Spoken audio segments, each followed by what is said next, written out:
Dobrý deň, dámy a páni. Tak máme tu náš pokračujúci projekt so šéf-kuchárom po novom.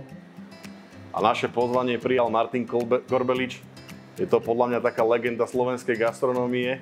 Ja som rád, že prijal naše pozvanie do našeho projektu. A Martin má takisto pripravené nejaké nové projekty, tak určite sledujte ho Facebook a Instagram, tam sa veľa nového dozviete. Ale už teraz Martin, prečo si prijal naše pozvanie? Vítaj u nás. Ahojte, špeciálne ty, Karolko. No, mám rád tieto akcie, kde sa stretávame viacerí kuchári, pretože jednak je to super to, že si môžeme odozdávať nejaké informácie a navzájom sa učiť od seba.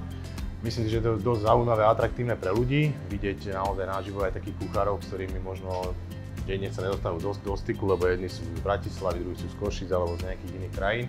A stretávať sa aj takouto formou s ľuďmi, že im človek navarí a pokeca, ukáže, tak je to naozaj veľmi príjemné a mám veľmi rád tieto akcie.